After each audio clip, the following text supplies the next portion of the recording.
All right, what's up, everybody? 2 more starter sit episodes to finish out the fantasy football season and the last one of the year. So we wish you a happy new year. On New Year's Eve, welcome. What's going on? It's Adam Azer, Jamie Eisenberg, and Heath Cummings for week 17. And this episode is sponsored by Express. Express is all new and all about you with a fresh assortment of casual, versatile, and super comfortable styles like what I'm wearing right now. Find out more about Express later on in the show. All right, good morning, Jamie. Good morning, Adam and Heath. Are you? And good morning, Heath. I was going to get to Heath, I promise. Are you looking forward to week 17? Yes, very much so. Very much so. Yeah. Heath, are you? Variety of ways. Oh, I cannot wait for I've been looking forward to week 17 for, it seems like, months now. It's a grind, no question. I am looking forward to, 1 p.m. rolls around and for the first time, we basically just sit back and watch football without a lot of, it's not stress, but it's almost, I don't know. It's like a free week. You know what I'm saying? You don't have to necessarily watch the games and be like, oh, gee, what's this going to mean for next week? You just get to kind of enjoy football, and some of the games have a lot at stake. Well, I think it's nice to see some of these backup guys getting an opportunity, with injuries or teams resting for the playoffs. You want to see how some of these players perform in some bigger roles. But for the most part, I think from an evaluation standpoint, yeah, you're right. There's not a lot of, that guy looks great, I need to pick him up off the waiver wire. Or from our perspective, oh, that's great, we need to tell our listeners or our audience about this guy for the following week because he may have a bigger role in the season. Yeah. All right. Well, we're going to get to the players you love, players to avoid. We'll do a normal starter sit episode, except for every AFC home game today. I'm going to ask you a 2020, 2021 question as well. The big news, though, let's get to the big news. Dalvin Cook is out. Unfortunately, his father has passed away. Sad story, and our condolences to Dalvin Cook. Mike Davis is out. James Robinson is out. Damian Harris might be out again. He was limited. Le'Veon Bell has a knee issue, so he might not play much. And LaMichael Pirine for the Jets is on the reserve COVID list, clearing the way for Ty Johnson probably. It's slowly but surely turning into a normal week 17. Yeah, a lot of running backs are out, so we have a lot of replacements this week. Heath, where's Madison for you? And then who else would you be looking at with the Carolina, Jacksonville, maybe Sony Michel with New England, the Jets, the Chiefs? First let's start with Madison. Where are you going to rank him if he plays? I'm conflicted right now. I've got him as a mid-range number 2 running back, low end and full PPR. He should probably be higher than that. It's hard to just completely forget what happened the last time that Alexander Madison had this opportunity. It's obviously arguably the best matchup that a player can have. So he should probably be a little higher than he is, but you're probably starting him as a number 2 running back. I kind of like Ty Johnson as a low-end number 2 running back. He's shown a little bit of juice and had over 100 yards the last time that we saw him. He's shown an ability in the passing game with 6 catches in one game already this season. I think Dare Ogunbowale is more interesting than we thought he was last week. He just completely dominated touches for Jacksonville. I would like to stay away from Rodney Smith. I expect that Curtis Samuel's role will grow, and the efficiency from that position hasn't been very good as of late. Okay. Jamie, anything you want to add? Who's your second favorite after Madison? Second favorite replacement? Ty Johnson. I think he said everything very adequately. It's adequately. Very nice. it's a great spot for him. It's now, I think, 5 of the last 7 games a Jets running back has had 11 or more PPR points. So good opportunity. He's done that once. I'm sorry, he's done that twice. But once when he got really the featured work was that week 13 game against the Raiders. So it's a fantastic spot. The one thing that the Jets have done very well is their offensive line has played great. And I think that's something that they could look forward to next year, depending on what the rest of their offense looks like. Well, what about Daryl Williams, though? Did we talk about him in this? Because I mentioned Le'Veon Bell. Le'Veon Bell's got the knee issue. If Le'Veon Bell were out or we knew he wasn't going to play much, would Daryl Williams be ahead of Ty Johnson? I don't know if Daryl Williams is going to play much. That's the thing. It's if you're the Chiefs at this point, who are the guys you have to make sure are healthy? Clearly, you're looking at the big three of Mahomes, Kelsey, and Hill. And you can argue that Daryl Williams might be fourth. If they don't have Clyde and now Le'Veon's dealing with a knee injury, like why would you risk playing that guy in case he's your starting running back in the playoffs? So I'd be very surprised if he plays much in this game. I think it's going to be a lot of Darwin Thompson.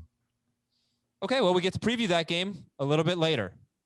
So we know the Chiefs are going to be sitting a lot of players. We're not quite sure about the Bills yet. We know the Steelers are going to be resting some guys. Are there any teams that we could just say, just avoid not starting anyone on that team? Heath? Chiefs for sure. I think, if they said, we want to see what Mecole Hardman can do as the number one wide receiver, and we're going to play him the whole game, then maybe, but we're not going to know that. So I'm staying away from the Chiefs. I'm doing my best to stay away from the Steelers. I am a gigantic shrug emoji on the Bills right now. I don't know what to think. Yeah, hopefully Vegas is telling you that they're going to play. Yep. Okay. Like the Raiders are saying, or the casinos? The casino. Probably both. Terrible joke. It was a really bad joke. Obviously, everyone knew what Jamie meant. Okay, so those are the three teams right there. All right. Well, again, all those. It just so happens that they're all AFC home teams. The college football playoff and the national championship will be decided on the field soon. And the only way to make sure you're up to date with all the latest news, storylines, and gambling advice for the games is to keep it locked with the Cover 3 podcast. In addition to Bowl Locks, the Bowl Locks episodes that you've come to know and love from Barton Simmons, Tom Fornelli, Danny Cannell, and Chip Patterson, the guys are also offering up a bowl season daily with 10 to 15-minute episodes in your feed in the morning to get you set for that day's action. And of course, there will be late night instant reaction pods to the semifinals and the championship game, plus big game breakdowns, diving into the X's and O's, the storylines, and the players to watch for the biggest games of the postseason.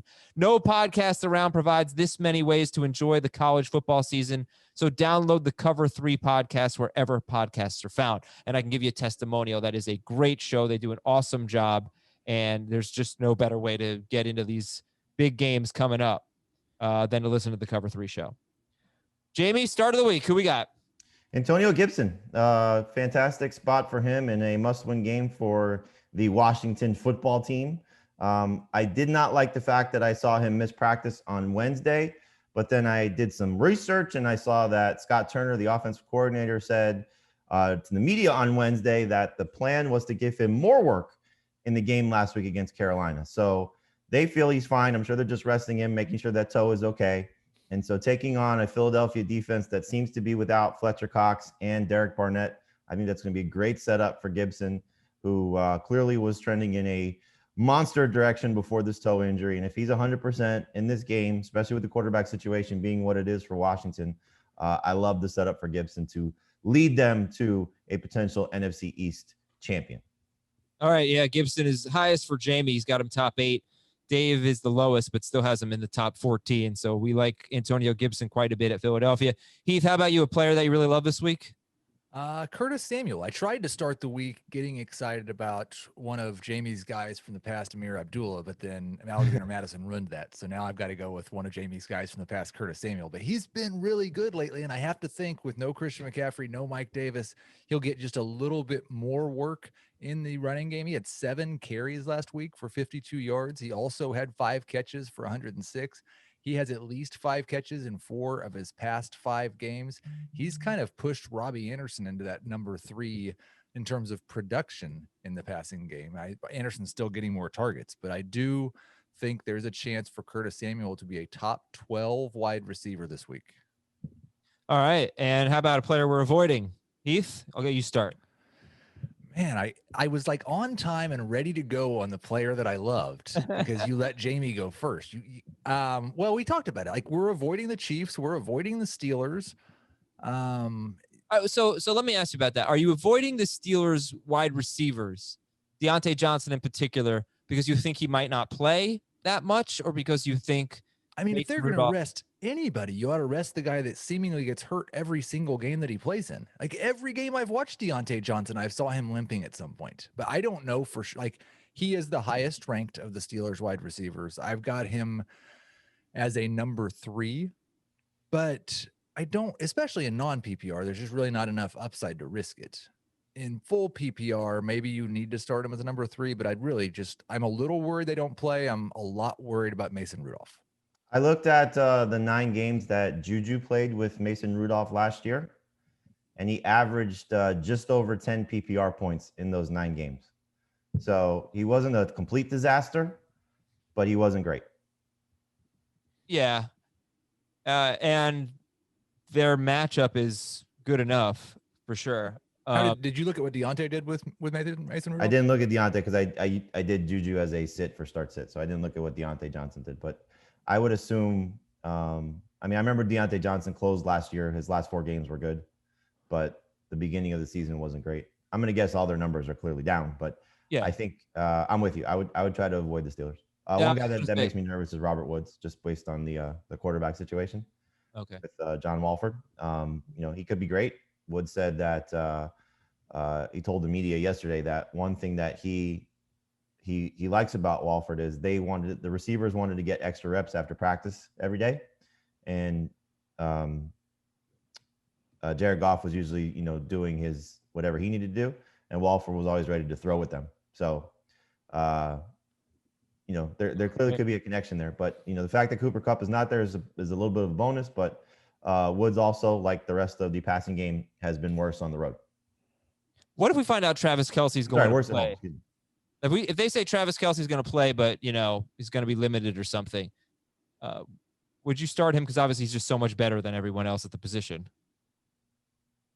What do you need? Kelce? What do you need to know about Travis Kelce to be comfortable starting him? That Mahomes is going to play. Okay, well he's not most likely. So, but what if Kelce plays and with Henny? Kelce's not playing. No, I know where you're going with this, but he limped off the field during the game last week. Like there's if Mahomes isn't playing, Kelce isn't playing. Those guys are.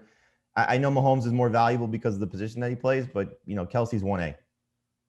Absolutely. I just wonder because what he's got 1,400 yards. Is he leading the NFL or he is not? He is second behind Stephon Diggs. He would be the first tight end ever to lead the NFL in receiving if he did it. But okay. News and notes: Cooper Kupp out, as Jamie mentioned, and Kyler Murray says he's going to play. Same game there. Rams Cardinals, big one. Duke Johnson. Since you like to tease our other podcast, the Cover 2, is that what they call it? I forget the name of it. Cover 3. No, the All Things Covered. All Things Covered. All Things Covered. Yeah. Patrick Peterson said to Bryant McFadden on their show that he would be very shocked if Kyler did not play, and Patrick Peterson, obviously his teammate. Yeah. He also talked about defending the Rams. It was interesting stuff. All Things Covered podcast, another good one. We got some good podcasts here in CBS. We're becoming, our goal is to be your top podcast hub for any sport. Basically. I feel like we have let Shaggy B down because they had Shaquille O'Neal on their show, and Shaq was making fun of Debo. I'm not going to try and pronounce Eric's last name, but they're a podcast producer, and we don't make fun of Schrager to the same level. But we also don't have the same cachet that Shaq has. You're talking about Pick Six or All Things Covered? All Things Covered. Yeah. Oh, I didn't know. Pick Six is not getting Shaquille O'Neal. No offense to them. They could get Shaquille O'Neal. No, they probably can't. All right, Duke Johnson practice. We'll see. We'll talk about that game a little bit later. Maybe that's a downgrade for David Johnson, who's been on fire. Keenan Allen not expected to play.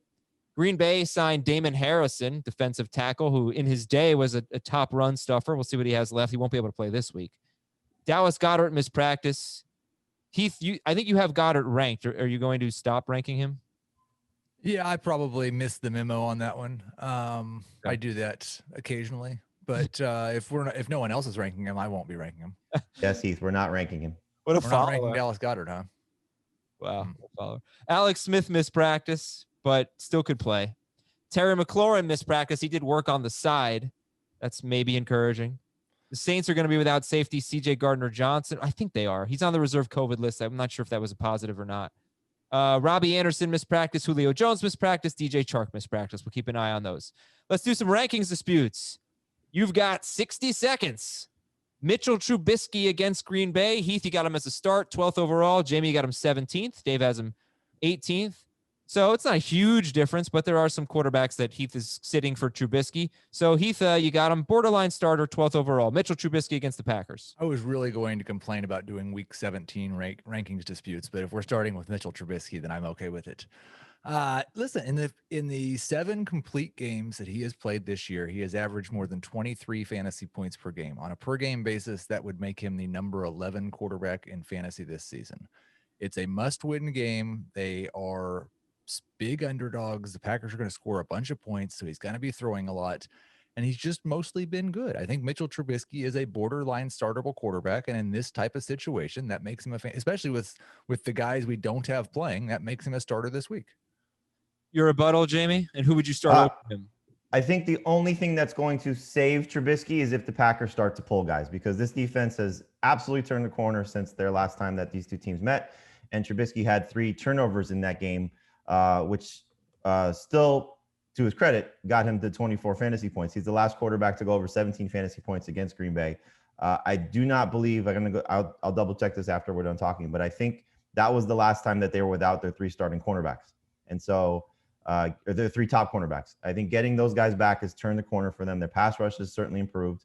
And I think unless the Packers start to pull guys because they have the game in hand and they're going to start to look ahead to the playoffs, Trubisky is going to be under 20 fantasy points in this game. Okay, so you'd start, would you guys start Matt Ryan or Trubisky? Matt Ryan. Trubisky. Derek Carr or Trubisky? Like all of these, Jamie's going to say Trubisky, and I'm going to say Trubisky, and Jamie's going to say the other guy. Okay. So Derek Carr. Okay. Phillip Rivers, same thing. That's kind of the Trubisky. Okay. All right. Yeah. Never mind. J.K. Dobbins is next. J.K. Dobbins is top 12 for Dave and Jamie.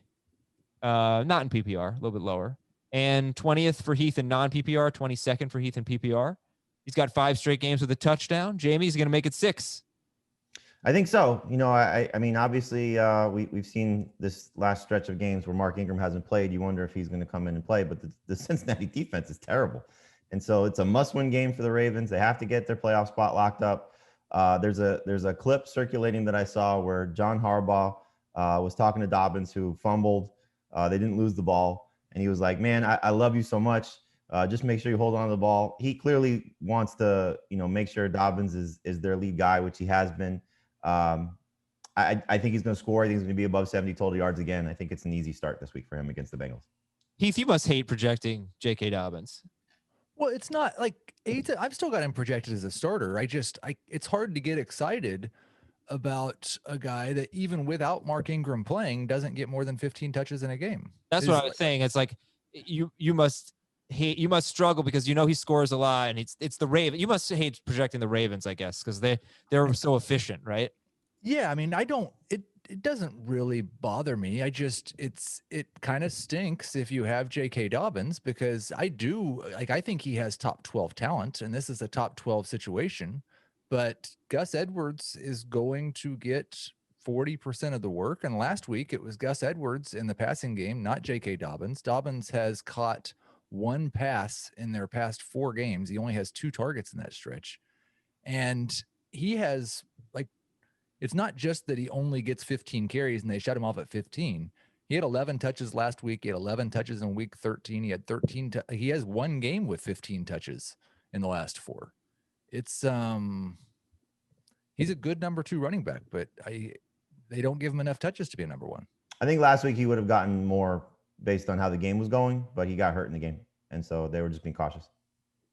Would you start Melvin Gordon or J.K. Dobbins? Dobbins in non-PPR, Gordon in PPR. Well, I take that back. Gordon doesn't catch the ball either. So I'll start Dobbins in both. Okay. And this is with the assumption that Lindsey's out this way. I didn't see a Phillip Lindsey. He's on IR. He's on IR. So he's out. Chris Carson. Let's go to Chris Carson. So Heath, this is kind of like the reverse. They both have Chris Carson as a start, but Heath has him top 12. Jamie's got him, top 24, but like 22nd, basically. Let's say 20th.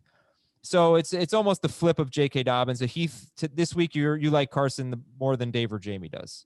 Yeah, it seems like, and there were a couple weeks when he came back where there was a really close to even split with him and Carlos Hyde. But you look at the past few weeks, 19 touches against the Rams, 17 touches against Washington. And he has been pretty efficient this year. He does not have a game below 4 yards per carry, not a game below 4 yards per carry since week 1. So I like the efficiency. I like the touch volume. I like the fact that he generally catches 3 passes per game. I think he's a good start. Jamie? I think he's a very good start too. And there's a handful of running backs that I think are all kind of in the same range. I am very curious and somewhat concerned that the Seahawks, if they're scoreboard watching and they see Packers winning and potentially Saints winning, that this is one of the first guys that they pull, because they have Carlos Hyde, who's done, certainly enough work that they can trust him if needed. They have Rashad Penny, who I'm sure they'd like to get a little bit more work in. And so, knowing Carson's injury history and track record, I'd be surprised if he plays 4 quarters in this game. And the Saints have the tiebreaker over the Seahawks, right?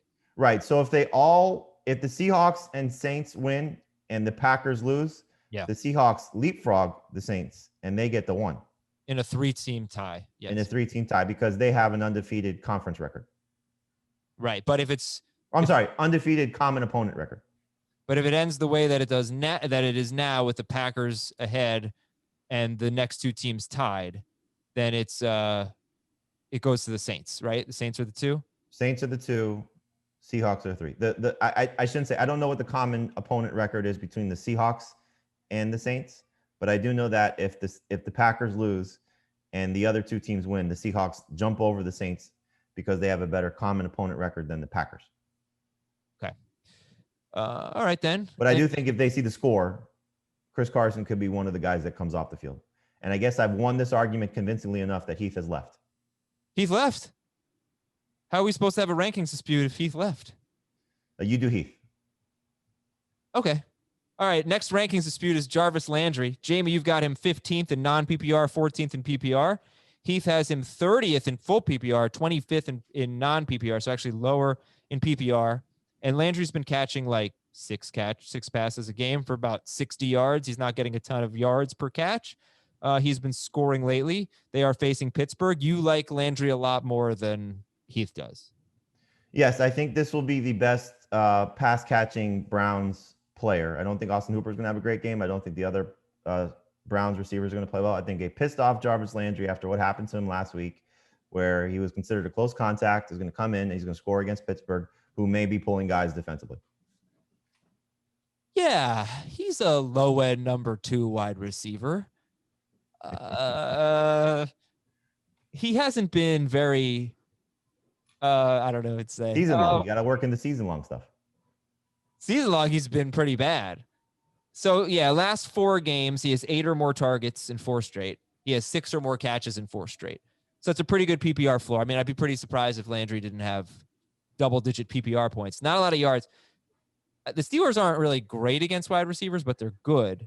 But then again, you just don't know who they're going to play on defense. So Jamie, I kind of think Baker Mayfield's going to have a good game. It would not surprise me, but I also think, this is a game where they can run too, just depending on what the Steelers defense looks like in that regard too. So, right. Does Cam Hayward play? Does TJ Watt play? What's the case with those guys? They're stars defensively. So I just don't know. I don't want to trust Baker because, there's always the volume concern. Plus, they are still a good defense, and his track record against Pittsburgh stinks. But Landry is the one guy that I would say you should start confidently. Okay. Well, those are your 60-second rankings disputes. And I am Heath Cummings. All right, let me talk to you about Express, because Heath is probably trying on all of his Express clothes, because I know Heath absolutely loved it. And so did I, and so did Jamie, and so did Dave. And I'm looking at the website right now, and they have a clearance sale right now. Hundreds of new styles added to clearance, an extra 50% off. I am going to express.com when this show is over, and I am doing some shopping. The sweater I'm wearing right now is from Express. I have T-shirts. I have the socks I'm wearing right now are from Express. Jeans, jackets, men's stuff, women's stuff, accessories, and the price is so good. And by the way, if you need some jeans, they got all different types of jeans, skinny jeans, super skinny jeans. Everything's really comfortable too. They got a bunch of different styles and they're super comfortable. They got the Luxe Comfort Knit selection. That's the collection rather. That's just like sharp details, soft fabrics. It's like wearing your favorite sweats. And I do have a sweater from that collection, and it's just wonderful. So I highly recommend Express. I've been wearing Express even before this sponsorship, but obviously, with Express coming on, I bought a lot of Express clothes, and I'm super happy with it. So I think you will be too, and you're going to love the price. Might be a little bit late to get someone a holiday gift, but maybe not. Maybe you're getting a late one, and Express is perfect for that as well. It's all new, and it's all about you. And check out the new holiday styles, the gifts, and the best deals of the season. Even after Christmas, still have amazing deals. That's it. Go to express.com or go to a store, get yourself some new clothes, and you will not regret it. You're going to love it at Express. All right, Jamie, Heath, let's get to welcome back, Heath. Hey, thanks. I missed you. I pretended to be you for a minute there with Jarvis Landry. I don't think I did you justice, though. Well, I spilled coffee all over my carpet, so. Oh, no. Oh, that sucks. I'm sorry to hear that. It's all right. It's all cleaned up. Okay, good. Our first game is Miami at Buffalo. Big game for the Dolphins. I don't know. Kind of big for the Bills. Not sure how much they care about home field. Getting the 2 seed anyway. But stat of the game, let's talk about Myles Gaskin here. If you combine his 7 games with a lot of work and Savon Ahmed's 3 games with a lot of work, you get 10 games. And in those 10 games, one of them has scored 12 or more PPR fantasy points 9 times. Ferris Bueller. So that's 9 out of 10. That's pretty good. 15 or more PPR fantasy points in 6 of those 10 games. And Gaskin's been better than Ahmed in PPR anyway. So Tua, we'll just go through this quickly. Tua is a sit, and Gaskin is a start. Would you start, Jamie? I know you love Antonio Gibson. Would you start Gaskin or Gibson? I'd start Gaskin in PPR. I'd start Gibson in non-PPR. I think both guys have a chance to be special this week. Again, like you said, Buffalo, what's their interest level in winning this game? What's their interest level in playing their guys for this game? They clearly want to win, knowing that the Steelers are going to rest guys with the decision to sit Ben Roethlisberger. So how long will their main defensive guys be out there? And some of the guys that have battled injuries, for example, Matt Milano hasn't been healthy all season. So, do they start to rest some guys? But even if they're healthy, the run defense for Buffalo has been their Achilles heel for the majority of the season, healthy or not. And Gaskin has been so good in the passing game. He's been so consistent when he's been on the field from a fantasy perspective. So will he get you, 30 plus points like we got last week where he scored 2 touchdowns through the air? I doubt that. But can he be 13 plus like he was in their first meeting when he wasn't the featured guy? I think that's a safe number to look at. So I'm starting Myles Gaskin if I have him. Heath, I can't really interpret the look on your face. There's something Probably the smell of there. coffee on his carpet. I was not, I don't really still think about the fact that when we're doing these podcasts, I'm on video. Me either. So I wasn't making a face for interpretation. Okay. Well, if something was running through your mind, I don't know. You had like a little smile. Well, no, there definitely was something running through my mind. But I'm not sure if we want to get into it or not. I mean, I kind of want to. I'm kind of interested. Yeah, no, I think Myles Gaskin's a good start. All right, Heath, you think anyone in the Dolphins passing game is a good start? No. Well, Mike Gesicki is a fine starting tight end. You'd obviously like him a lot better if the Dolphins were playing their best quarterback, but I have to assume that Gesicki's closer to 100%, and we may still not have Devontae Parker. If we don't, then Gesicki's kind of their number 1 wide receiver. Yeah. What would you guys do if you're the Dolphins? Would you play Tua to see how he handles this spot and know if he could win a big game on the road? No. Or would you play Fitzpatrick knowing that you have a chance to maybe win a playoff game? Yes. I would be playing, but I would have been playing Fitzpatrick this whole time. Fitzpatrick has played really well. That's the thing, especially for fantasy. I mean, he's been a 20-point guy every week, basically. Right, but don't you want to know if you like? Now, everybody's look at Miami next year and say they're a strong playoff contender and maybe even a Super Bowl team, depending on how the offseason goes. And it's all going to be because of whatever you think of Tua. So I think that if you need to see this game to know if Tua's got the fortitude to play in a big game, then you haven't evaluated him right. I mean, he won the national championship coming off the bench. He played big games all the time at Alabama. That wouldn't really He's concern me. not played well in the NFL so far. And if he goes right, but if he goes out and he plays poorly in this game, that wouldn't automatically tell me, oh, he can't win this big game. It's just too early. So I don't think you gain anything from that perspective. I think that you just play the guy who's playing the best. You need to get in the playoffs. Such a big game for the franchise. Well, you really need this game, and they should play Fitzpatrick, in my opinion. And I don't, especially in the year 2020, I don't agree with the idea that, yeah, we could get into the playoffs, but we're not really a contender. If you get a ticket to the dance, the Giants have shown this multiple times in the past. All you have to do is get there, no matter how bad you are in the regular season, and you could win 3 or 4 games in a row and be Super Bowl champions. And they have, assuming Parker and Gesicki are healthy, and obviously Gesicki's playing through the shoulder injury, they have a team that could make a run with Fitzpatrick, because their defense is arguably among the better teams in maybe the whole league, but certainly in the AFC. They have a run game that could scare you. And with Fitzpatrick, they have a quarterback that can make plays. That's a wild card. I'm totally with you. I'd play Fitzpatrick, especially like I was having this conversation with Prisco yesterday. Like if I'm Byron Jones, if I'm Xavier Howard, especially Howard, anybody that's been here the last couple of years that has gone through the losing, like Brian Flores, give us a shot. Yep. Give us an opportunity, because Tua didn't have an off season, came back from the hip, all those things. I know we're off track here, but if I'm the Dolphins players, I want Fitzpatrick there, even though I know I'm tied to Tua, especially the younger guys that are going to be there. I'm tied to Tua, but I'd like to see Fitzpatrick play just to see what would happen. It doesn't have to be this game, but I think the playoffs for sure. Yeah, I'll say, I mean, it's not like Tua's been so bad. He's efficient. He just doesn't take a lot of chances. He doesn't turn the ball over. Right. And look, two tough opponents at Arizona when they were at their best. He played really well in that game. Yeah. And the Chiefs, he played really well in that game too. The Dolphins defense is interesting because they're actually giving up the 9th most yards per play. They're not that good. Actually, it's more like it's the 9th most yards per play, but they get so many turnovers. They're they're the opposite of the bend but don't break. They give up big plays often. They give up lots of yards, but they make enormous plays. They do. And so they're really good for fantasy. Well, I mean, they give up a lot of big plays, but they don't give a lot of points. They're they lead the NFL, right? Well, they did going into last week anyway. Fewest points allowed. Yeah. Okay. They're a typical interesting, but I don't think that they're going to be able to compete against Baltimore and Kansas City, which I know is weird because they just competed pretty well against Kansas City. But that game will be in Arrowhead. They seem to be doing they seem to do better at home. This will be an interesting game for them.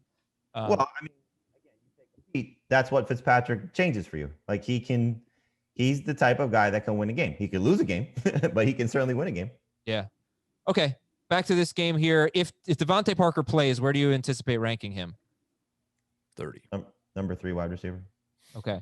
And you have Gesicki as a must start. And Matt Milano is interesting. We know he's had an impact on tight ends. He played 88% of the snaps last week. He looked great.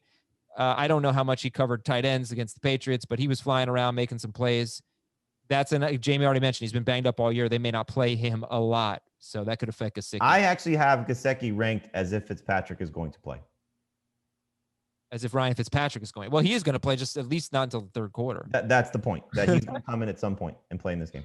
I hope not, because I don't want to see Tua fail, but, Josh Allen. What can we tell the Josh Allen manager right now? If they are planning to start him, you start him. As a top 5 quarterback? Yes. But what if you have this they're going to pull him thing hanging over your head? I mean, you got to just take your chances. If the indication is that they're going to play him, I think you got to play him. All right. Well, you know what? We'll keep you updated on this. Obviously, it's Thursday morning. We're going to know a lot more by Sunday morning. Are you going to start Zach Moss? Any interest in him? How about Zach Moss or Ty Johnson? Ty Johnson. Ty Johnson. Any Buffalo wide receivers other than Diggs? Would you go with Gabriel Davis? Do we know if John Brown's going to play? We do not know if John Brown's going to play. Cole Beasley is almost certainly not going to play. Gabriel Davis is interesting. He's probably more of a DFS play, and I think, we should obviously focus on that as much as anything else at this point, week 17, DFS options. So Gabriel Davis is certainly in play, but this is still a very good Dolphins secondary that, yes, will give up big plays, and that's what he's capable of doing, but, he's not a slam dunk. All right, we'll keep an eye on John Brown. He's on the COVID list right now. He's off IR, but he's on the COVID list. But that could be someone that they actually want to get in the game, get some reps. But it's not the Dolphins. Kind of talked about this last week with Nelson Aguilar. They do give up some yards. They do give up some production to wide receivers. It's not a terrible matchup. And then Dawson Knox is a flyer. He's outside the top 15. He's outside the top 17, I guess. But he has 3 touchdowns in his last 5 games, and he should have had 4 because he dropped one against New England. And it looks like we are sitting the DSTs. Your 2020 question for this game. Sometimes it's going to be one player from each team, not in this case. Who are you drafting first next year, Devontae Parker or Mike Gesicki? Probably Gesicki. Yeah, it's a great question. One of the best you've ever heard. Yeah, I would say probably Parker, but I don't imagine I'll have a chance I'm not going to draft 2 tight ends, and I'm going to draft Travis Kelce or Darren Waller or George Kittle. So, okay, that was apparently he's drafting with himself. I didn't know that I was. I think I said 2020. All right, Tennessee at Houston is our next game, and your stat of the game. This would be about David Johnson. A running back has scored 16 or more non-PPR fantasy points. Huge game in 3 of the last 4 against Tennessee. That would be Nick Chubb, DeAndre Swift, and A.J. Dillon. The exceptions were James Robinson and Aaron Jones, and both of them ran the ball very well. They just didn't score a lot of fantasy points. So it's a great matchup for the Texans running backs. Jamie, he was your start of the week last week. How do you feel about David Johnson this week, and how would Duke Johnson's return? He was limited in practice. How would that affect him? I would drop David Johnson a couple spots. I have him in my top 10 right now. I think you've seen enough of this Texans offense since Will Fuller has gone down, and this Titans defense for the majority of the season to know that you can have success basically anywhere against Tennessee to different, varies of ceilings and floors. But David Johnson is proven himself throughout the course of the season to be a very serviceable number 2 running back when he's been healthy. And without Duke Johnson, he's been a superstar. So I think he'll be better than just a serviceable number 2 running back, but he won't be a superstar. But very hard to consider him anything more than a top 15 running back this week. When you look at this game, are there any tough calls here, or is basically everyone a start? I would say it's tough to say that Kiki QT is a must start, but I think he's in that number 3 conversation for sure. I would say it's difficult to say Jonnu Smith is a must start, but he's in that low end starting tight end range for sure. So those are probably the 2 for me. What about Corey Davis? So, okay, obviously Henry is a must start, and AJ Brown's a must start, and Brandon Cooks you guys have like in your top 14. Deshaun Watson is top 5 quarterback, I believe. Start him. I'll get to Tannehill in a second. What about Corey Davis though? Heath, you have faith in Corey Davis? He's actually scored 11 or fewer PPR points in 5 of his last 8 games. I'm probably starting him as a low end number 2 wide receiver. I would there are guys that you might sit him for. I would start Nelson Aguilar, T. Higgins, guys like that over him, but you're probably starting Corey Davis. It's a fantastic matchup, and there is a bunch of upside. Yeah, I like Corey Davis a lot this week. It's a great matchup. Would you start Corey Davis or Alexander Madison? Davis. Would start Madison in non-PPR, Davis in PPR. Okay, I'll do that. I guess the only concern, Corey Davis is much more affected by Ryan Tannehill's pass attempts than A.J. Brown is. And this is the worst run defense in football that they're facing. So is it? Yeah. I mean, I know I know everybody knows I love yards per carry, but going into last week, they were giving up a half a yard more per carry than to running backs than any other team. The Lions would be the second worst. I would agree with that. Yes. Corey Davis faced the Lions just 2 weeks ago and had 4 catches for 110 yards and a touchdown. So here's the thing in what you're getting at, Adam, because Derrick Henry, I believe, is within like 200 yards of 2,000. Yeah. I'm sure that's something the Titans like to give him. Titans also know they're going to play a game next week if they win. Are they going to risk Derrick Henry doing that because they want to have him fresh for the playoffs? So do they feed him the ball? It's probably going to take 30 plus touches for him to get there, I would anticipate, unless he just has a monster first half. But The fact that Dalvin Cook is not playing because of his unfortunate situation locks up Derrick Henry for the rushing title. So do they need to run Derrick Henry into the ground? I don't know what the Titans are going to do. Like last year, they tried to get him the rushing title. Well, in they week need to 17. win. They need to Huh? win. They need to win. They need to win. But Yeah. do they need to win at the expense of Derrick Henry getting broken? Depends how the game's going. I mean, I see what you're saying. It's if they have a comfortable lead, then they probably should back off. But if Houston, No, I just mean like is the game plan to give Derrick Henry more touches? yeah, the game plan is to win. No. More than his usual touches. Like, are they going in with the mindset of win and get him 2,000, or are they going with the mindset of just win? Yeah, I don't know. So, but are you confident enough that Tannehill is going to have a good enough game for him and Corey Davis? So you like them both? I think the Texans are going to score on the Titans because that defense is miserable. I think Deshaun Watson wants to have a great game to finish his season. I think David Johnson's going to play well enough. So I do think this is going to be a back and forth type of game. So yes, I do think Tannehill is going to play well enough. But again, that's kind of where I'm going. Like, is the philosophy to win and get Henry that milestone, or is it just win? Would you start Tannehill or Kyler Murray, Russell Wilson? Tannehill easily. Yeah, I'll go Tannehill. Okay, Tannehill or Watson? Watson. Watson, but that's close. And if you were gambling on a tight end in this game, who would it be, Jonnu or Akins? Jonnu. Okay. And 2021 question, Brandon Cooks or Corey Davis? Let's assume Will Fuller is back with the Texans. Where are we assuming Corey Davis is playing? Everybody's back with their team. And Will Cooks. Fuller's back. Cooks or Davis? Cooks. Okay, Cooks it is. Jacksonville at Indianapolis. Your stat of the Who would game? you take? Yeah, Brandon Cooks. Cindy, I couldn't really think of a good one for this. What if Will Fuller goes somewhere else and Corey Davis signs with the Texans? What if Will Fuller goes to the Titans? What if they swap? Yes. Okay, Will Fuller's on the Titans. Corey Davis is on the Texans. Who's the second best wide receiver on those two teams behind A.J. Brown? Why would you assume Corey Davis isn't the best receiver? I would say Brandon Cooks is still the second best. Okay. All right. Jacksonville at Indianapolis. Stat of the game. The Colts have allowed 70 yards or a touchdown to 17 wide receivers in their last 12 games, 96 or more yards to 6 wide receivers in their last 6 games. And they got lucky. A.J. Brown would have made it 7 in their last 6 games, but he dropped what would have been a long touchdown. Colts have given up 4 touchdowns to wide receivers in their last 2 games. The bottom line is they're great against the run. They're really not that great against the pass, and wide receivers do hurt them. So would you start any Jacksonville wide receiver in this game? No. Oh. Okay.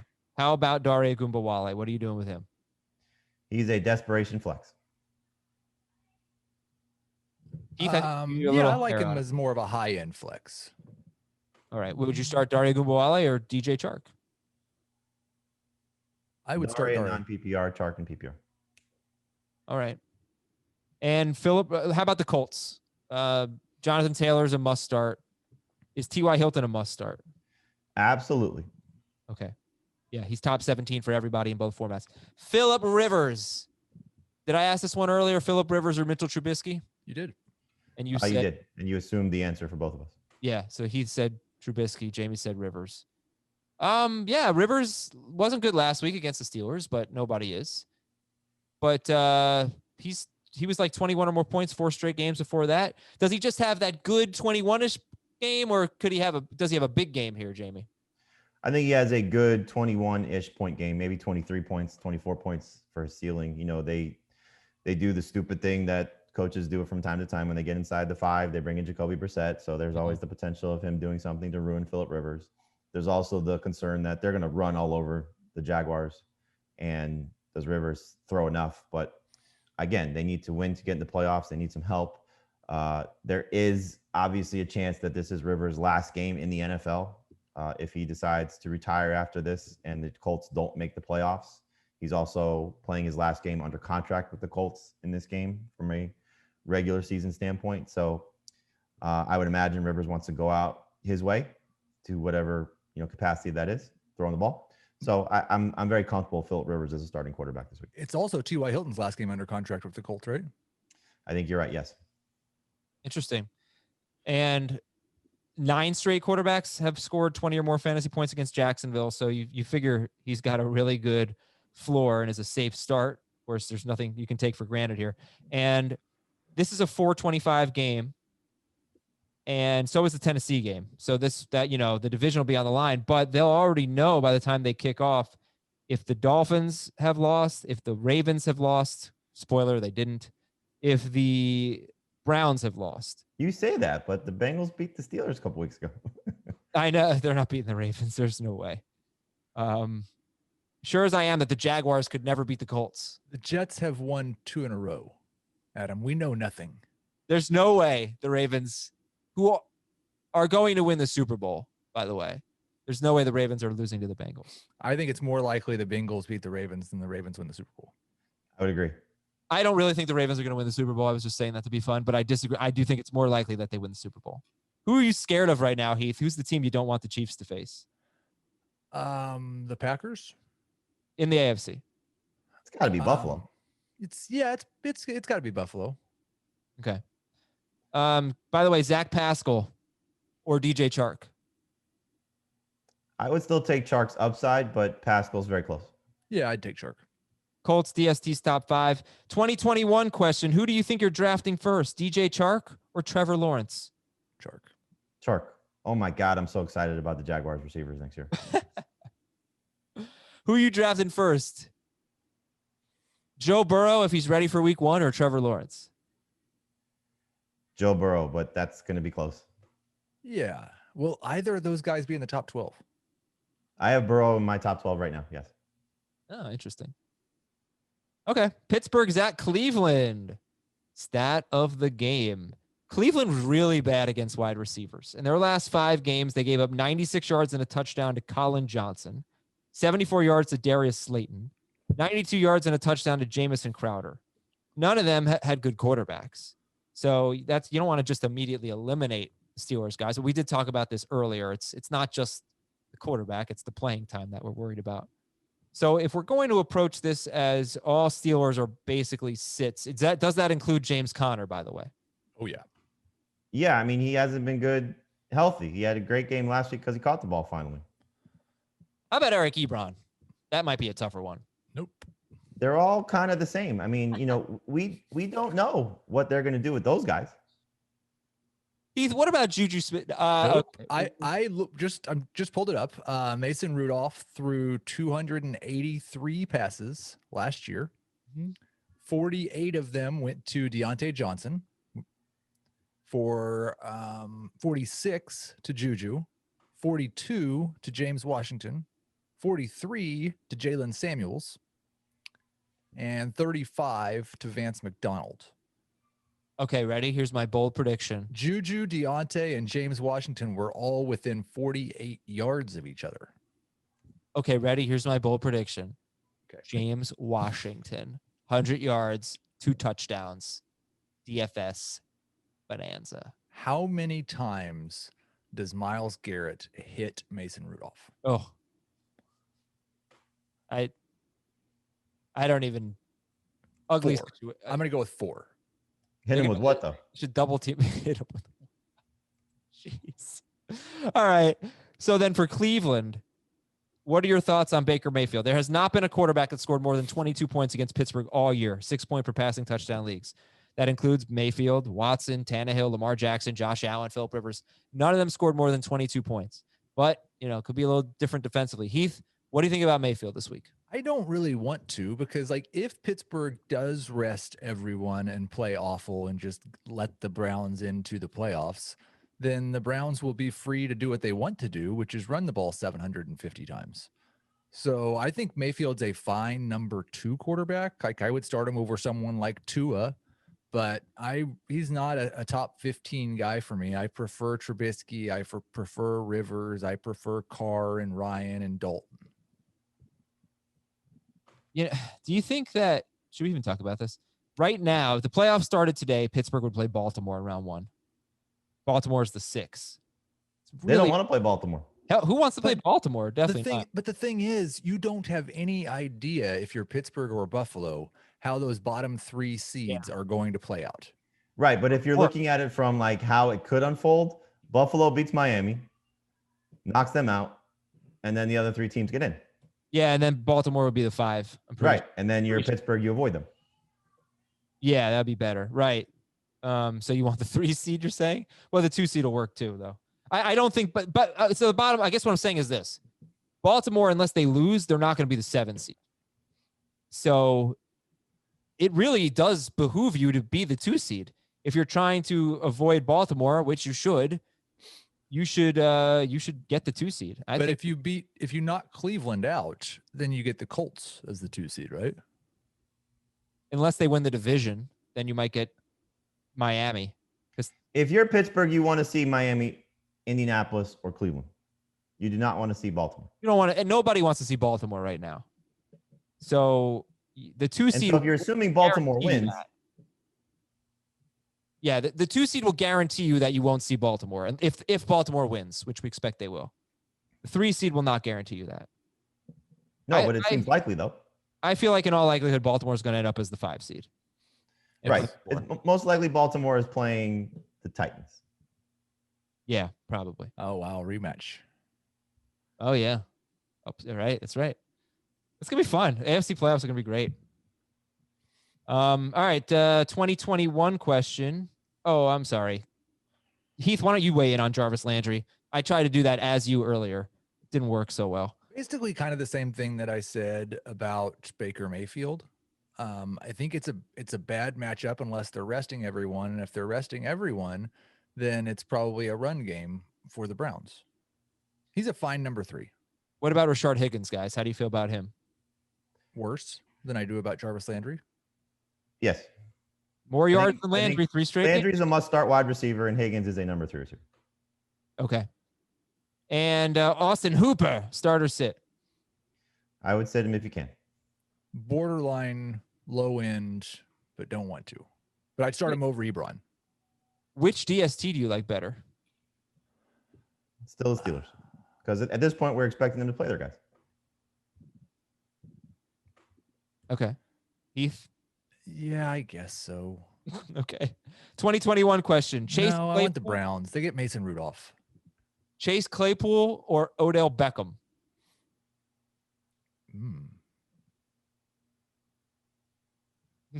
Is Juju back? Yes. What are the choices again? I'm sorry. Chase Claypool or Odell Beckham? Beckham. I'd say Beckham unless Juju's back. Okay.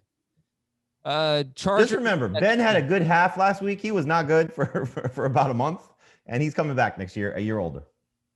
Yeah, it's true. All right. Chargers at Chiefs. Baker's never good with Beckham. It's also true. Stat of the game. The Chiefs have allowed 57 yards or a touchdown to 6 tight ends in their last 6 games. Really bad against tight ends. So do we know Hunter Henry's status? He's still on the reserve COVID-19 list, but at this point, you have to assume he's not playing. Okay. So then don't start a tight end. But if Henry plays, I guess you could be more confident in him. Is it all right? Is it an easy call on Justin Herbert? You guys have him in the top 10, but was that an easy call, Heath? I wouldn't say it's an easy call. I struggle with him because he's like, if you want to talk about a guy who looks like he hit the rookie wall, Justin Herbert kind of looks like he hit the rookie wall. He hasn't really been very good all the last month. And like, I don't know how many of the defenders the Chiefs are going to rest. If you told me that they're Chris Jones and Frank Clark aren't going to play, then I think Justin Herbert's probably going to have a monster day. But he has been one of the most pressured quarterbacks in the NFL this year. If both of those guys are playing and getting after him, then he's a borderline starter. Yeah, he looked really good 2 games ago against the Raiders, against a, basically 7-on-7 game. And I think it's going to be the same thing. Because why are the Chiefs going to risk those guys playing this week? So the Chiefs have been so bad against quarterbacks. They've given up 24 or more points to 6 of the last 7 quarterbacks they faced. Bridgewater, Carr, Brady, Tua, Breeze, and Ryan. And like, I didn't really think Ryan was going to have a good game last week, but he did.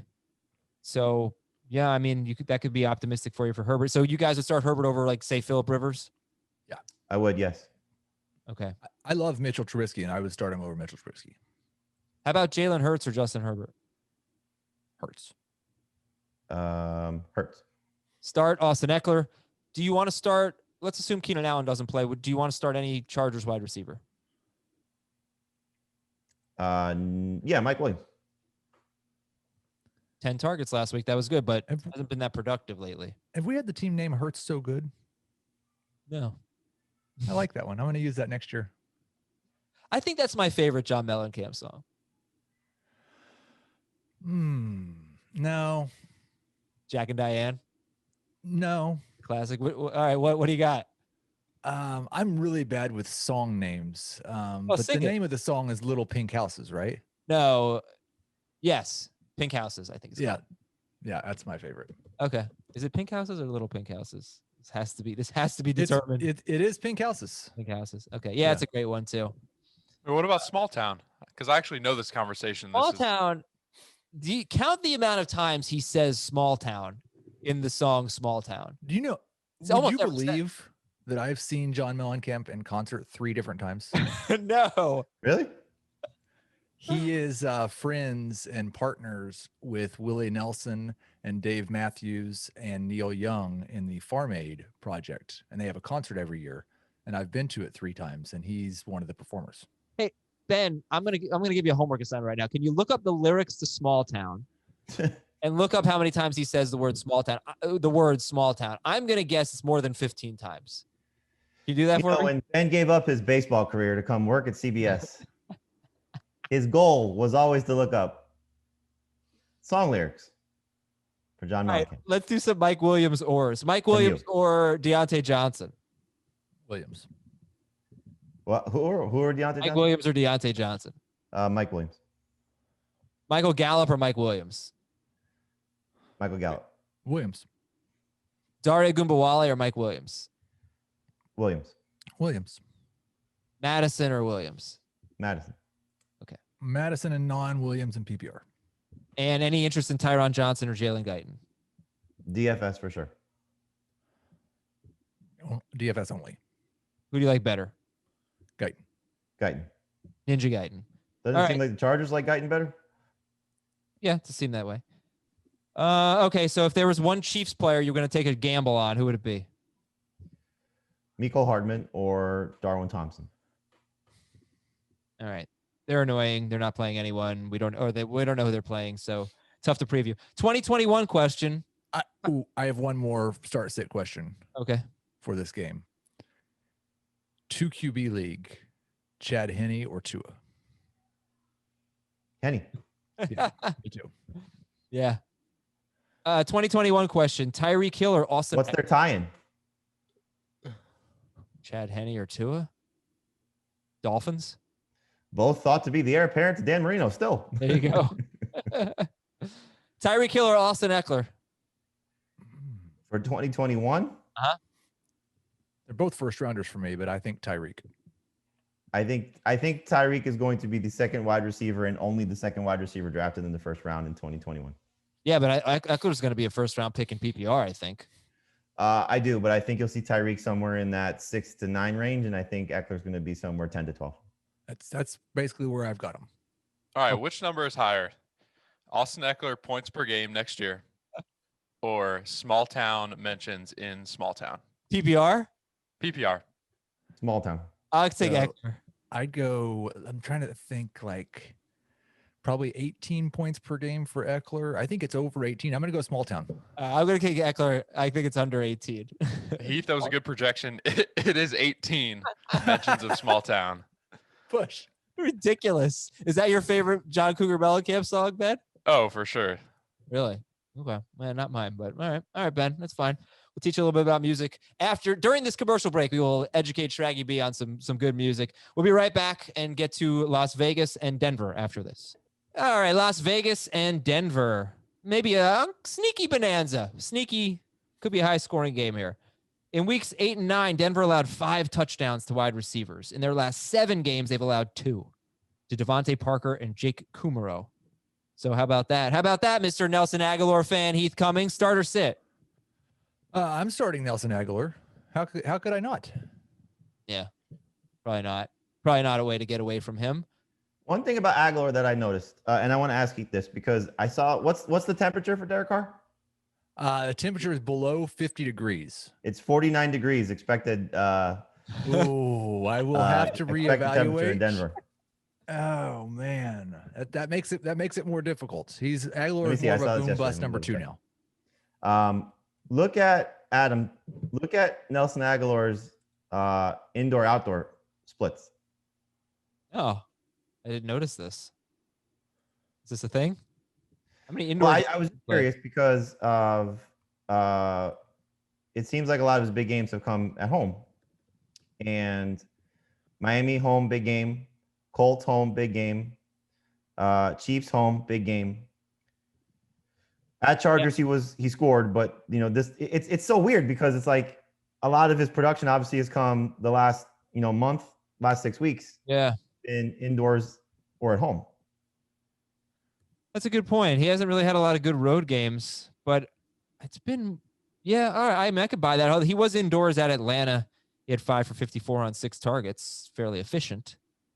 Let's see. Outdoors, he has played 5 games. He has only 9 catches for 160 yards and 2 touchdowns. He has not been very good outdoors. 32 yards per game outdoors, 70 yards per game indoors. So when I looked at this, I originally had Aguilar like a top 10 guy, and I dropped him closer to 20. I think you got to start him because the targets will be there for him. But it did make me a little nervous when I saw this. They have those splits on Pro Football Reference, I assume. That is correct. Now, I will say they also have it on CBSSports.com.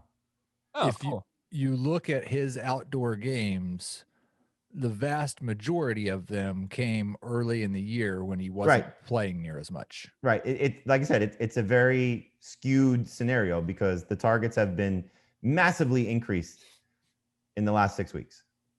But it also coincided with playing indoors during that stretch for most of it. Okay. I'm trying to look up Derek Carr's pass attempts indoors and outdoors. I feel like some of those outdoor games were the up. Temperature has risen 53 degrees. Okay. Nelson Aguilar is back in play as a number 1 wide receiver. All right. So he's a start in this game. Wait, is that a 4:30 game though? It is a lot of questions. Asking a lot of questions here, Heath. Yes, it is. Because that it's mean that the temperature at game time is going to be the warmest it is, and it's going to go down throughout the game, most likely. Probably. All right. So first half over, second half under for Nelson Aguilar. Correct. Okay. Anyway, just remember though, they ran all over Denver the first meeting. Yeah. So why aren't you guys higher on Josh Jacobs? Because Dave has him top 6, and you guys have him in the teens. I mean, you're starting Josh Jacobs. It's just a matter of like who you're comparing him to. Like I would rather start Antonio Gibson. I'd rather start Myles Gaskin. I think those guys have played better and proven themselves more in, some comparable matchups for this week. How about Madison? I would start Jacobs. Okay. Derek Carr, for sure. starter sit. I would start him. He's been very consistent, but when I saw the weather, because I know Heath has made this a point of Derek Carr's career, it made me double think Derek Carr. But I think he's in that low end starting rate. Like I would start him over Trubisky personally. I know I'm different from Heath on that one, but this defense is not good for Denver. In terms of overall, Bradley Chubb probably not going to play again, and so I think you're looking at a floor of 20 points. I think he can get there, and the ceiling has been, I think it's 25 or more, 3 of his last healthy games for Derek Carr. He's playing pretty well. Right. Yeah, Carr. I've got Trubisky, Rivers, Carr back to back to back, so they're all in the same range. Gotcha. And start Waller, sit Drew Lock, although Heath has Lock 17th. He's not like a terrible start this week. Definitely I don't hate Drew Lock this week. Yeah, if you're playing DFS this week, I definitely think a Drew Lock, Jerry Jeudy, contrarian combo could be a winner. Melvin Gordon or Josh Jacobs? Jacobs, but that's close. I think I've got Melvin. Yeah, I'm going to go Melvin. Oh, man, he really let me down last week, but this is another great matchup. The Raiders give up the 3rd most fantasy points to running backs. A running back has scored 13 or more non-PPR points, 15 or more PPR fantasy points in 6 of the last games against the Raiders, 6 of the last 8 games against the Raiders. So it's a good matchup, great matchup for Melvin Gordon. And would you start Jerry Jeudy or Tim Patrick, or are they just DFS flyers? I mean, look, Jeudy got 15 targets last week.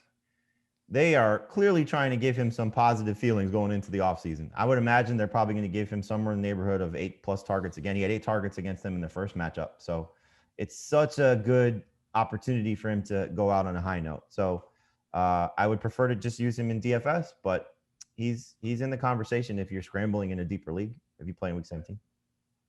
Yeah, this was his first game last week was his first game with more than 5 targets in his last 6. And the thing is, they had really become a running team. Drew Lock had a stretch midseason where he was throwing 40 times every game. And then before last week, it was more like 32 times or less or fewer. So they didn't run the ball as much as I thought they would last week. And I guess we'll see what the game plan is this week. But yeah, I think it's honestly throw to score, run to win if they have the opportunity to, because you got to give Drew Lock, Jerry Jeudy, these guys some good vibes going in. They haven't played well. They've been a letdown. Those 2 players in particular have been a letdown for what the Broncos, I'm sure, were hoping for. Featuring Melvin Gordon does nothing for their team. He's clearly going to be back next year. He's 107 yards away from 1,000, so I'm sure that matters to him to get that number. He can still do that while they do focus on throwing the ball. But the secondary's bad for the Raiders. They should play well in this game. So I think Judy's going to have a chance. Whether he comes down with the catches or not, that's another story. But I'd be very surprised if he doesn't get 8+ targets, especially with KJ Hamler banged up as well. we are starting Noah Fant. Would you start Noah Fant or Zach Ertz? Fant. That's close. 2021 question. Yeah. 2021 question. Jerry Jeudy or Noah Fant? Fant. Fant. Okay. Baltimore's at Cincinnati. Heath, you are way too low on Lamar Jackson. You have him 4th. Okay. JB has him first. Start Lamar Jackson. J.K. Dobbins, we had the rankings dispute earlier. He's a start for both guys, but Jamie likes him better as a top 12 guy. Starters at Marquis Brown. Heath. Non-PPR top 12. Oh, yeah. What is he, like 17th, 16th in PPR? Thank you. I would rather not start Marquis Brown, but he is a boom bust number 3 wide receiver that can make your day with one play. But he could also see 5 targets and catch 3 of them for 15 yards. I love Marquise Brown this week. Would you start Marquis Brown or Robert Woods? I would start Marquise Brown. Why do you love him? Well, William Jackson's probably not going to play. He's in the concussion protocol. So if he's out, that makes things certainly much easier for Marquise Brown. He played really well against them in the first meeting when they actually gave him targets, but they've been giving him targets lately. So he's got 4 straight games with 4 of his last 5 with at least 6 targets. Last week, he dealt with a much tougher opponent in the Giants. He still scored. I didn't think he would play well at all. And so, 4 for 25 is not a good game. But the games prior to that, they clearly want to get him going. This is such an easy matchup, and I think they're going to do whatever they want to. So I like Marquise Brown scores once again. All right, Mark Andrews is a start. 5 straight games with 61 or more yards and 5 or more catches. Easy start for Mark Andrews. Sit most of your Bengals, I guess. Well, Giovanni Bernard we talked about yesterday. So we'll come to T. Higgins. You guys are pretty high on Higgins. But in terms of Gio. I will be lower on T. Higgins if Tyler Boyd clears the concussion protocol. Okay. Yeah. But Gio or Ty Johnson? Ty Johnson. Ty Johnson. Gio or J.D. McKissick? McKissick in both formats. McKissick in both formats. Okay. Giovanni Bernard or Marquise Brown? I know it's going to be easy for Jamie, but Heath, how about you? I will go Gio. Why are you so high on T. Higgins, guys? Top 24. Well, Ravens secondary still banged up, and you've seen a pretty good connection from Brandon Allen to T. Higgins. So if there is no Tyler Boyd, I think the targets will be there. They're going to be chasing points. Again, what does Baltimore do once the game is in hand? They start to pull guys defensively as well. So I think T. Higgins is going to have an opportunity to finish his rookie season strong. But if Tyler Boyd plays, that lowers a little bit. I still would start T. Higgins in most cases. Like I'd start more with the Steelers guys still if Tyler Boyd plays. But it's not as much of a slam dunk if Tyler Boyd's out there. Milestone alert. He needs 92 yards in this game to get to 1,000. So in the second half, when they have nothing else to play for, throw it to T. Higgins. Baltimore DST is top 3. So they throw it to AJ Green too. I mean, last game potentially is a bang. Maybe. 2021 question, Joe Mixon or J.K. Dobbins? Well, that's a great one. I'm going to go Dobbins. I'm going to go Dobbins. Do the Bengals really have like affectionate, like the current Bengals have affectionate feelings for AJ Green and want to send him out on a good note? Oh, I don't know. I mean, it's just something to think about. All right. Final game is the Jets at the Patriots. Stat of the game, according to history.02035.org. That's Foxborough's zip code. Chapter 147 of the Acts of 1949, approved on April 8th, allowed the towns of Foxborough and Sharon to purchase water from each other. So does that mean we're starting anyone in this game?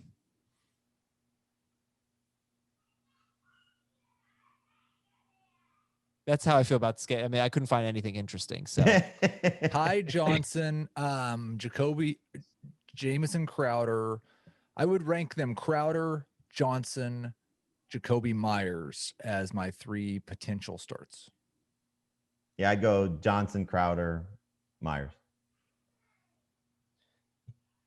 Is Crowder better than the Patriots starting? I'm sorry. Is Johnson better than the Patriots starting running back? Yes. Yeah. Okay. All right. And Crowder or Higgins? Currently Higgins, but it's close. And then if Boyd plays, it's Crowder. Cam or Sam? Cam or Sam? Cam or Sam? Oh, Cam. Darnold. What about you, Heath? I don't know. They weren't in my top 24. I don't think either one. There's no guarantee that Cam Newton finishes the game. Who's more likely to get benched, Tua or Cam? Tua. 2020 to what? Who's more likely to get benched, Tua or Cam? Tua. 2021 question: Jamison Crowder or Damian Harris? 2021. Crowder. Harris in non-PPR, Crowder in PPR. Okay. Yeah, everything about that game sucked, including the 2021 question. But the stat of the day was really good. All right, let's read a few Who's emails. the quarterback for the Patriots next year? Oh. Justin What's Fields. Matthew Stafford? Dwayne Haskins. No. Okay. Jameis Winston. Oh, Interesting. Here's Joe from a suburban town in Eagles country, which is Valley Forge, because George Washington spent a winter in Valley Forge, Pennsylvania, he says. Dear Clint, Steve, Tony, and Bruce, those are superheroes. I need a little help picking who to start this week. 2 running backs, Aaron Jones, David Johnson, Dobbins, Pollard, Malcolm Brown, and A.J. Dillon. Too many names. Well, it's not going to be Pollard, Malcolm Brown, or Dillon. So is it Aaron Jones, David Johnson, J.K. Dobbins? Pick 2. The first 2, Jones and Johnson. Yep. 2 wide receivers, Devontae Adams, Hopkins, A.J. Brown, Robbie Anderson. Adams and Brown. Yeah. Tight ends, George Kittle or Darren Waller. Waller. And a flex, Kittle, Dobbins, or Hopkins. PPR. Why don't Probably you just send us your password and we'll go in there and set your lineup for you. Probably Hopkins, but it wouldn't be surprising if Kittle's better. Okay. This is from Sam Ham. Jeff Wilson or Alexander Madison? PPR. Wilson. Kirk Cousins or Kyler Murray? Wilson. Yeah, I'm going Madison, I think. No, I don't think so. I think I am now. I'm very torn. It's the matchup. Oh, Just remember, the last 2 of the last 3 times that Dalvin Cook has missed, the backup has not been good. Yeah, I know.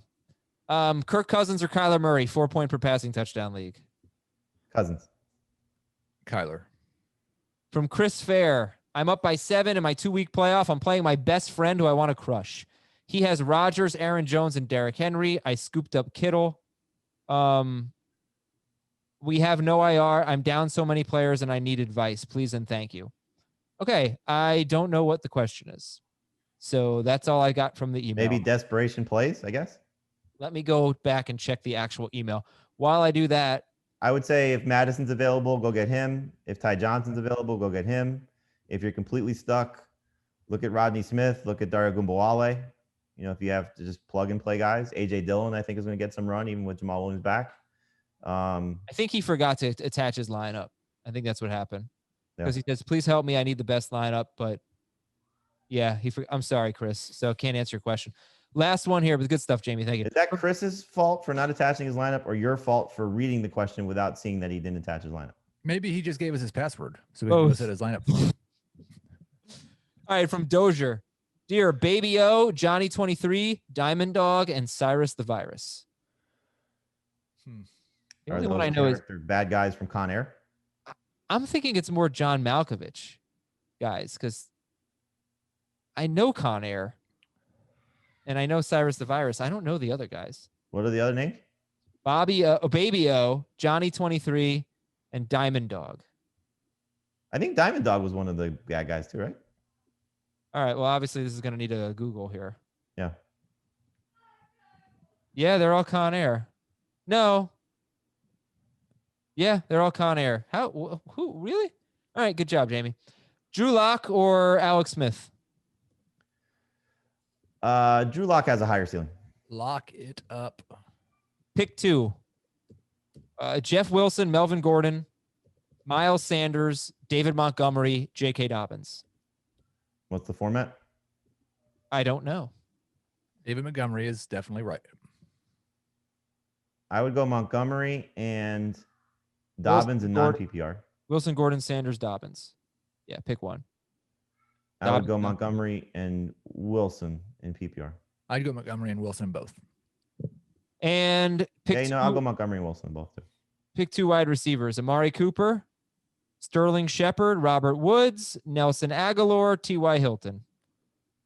Hilton and Aguilar. Cooper and Aguilar. Goodbye, friends. We'll talk to you tomorrow with our last starter sit episode of the 2020 season. And it'll be 2021 by the time we talk to you. How about that? Happy New Year, everybody. Enjoy it. Have a great celebration. Have a great time. For Heath and Jamie and Ben, I am Adam in a small town. Hey, 2020. Got to go. Bye. Want more of the Fantasy Football Today podcast and nonstop year-round fantasy advice? It's simple. Hit the subscribe button and hang with us all throughout the year.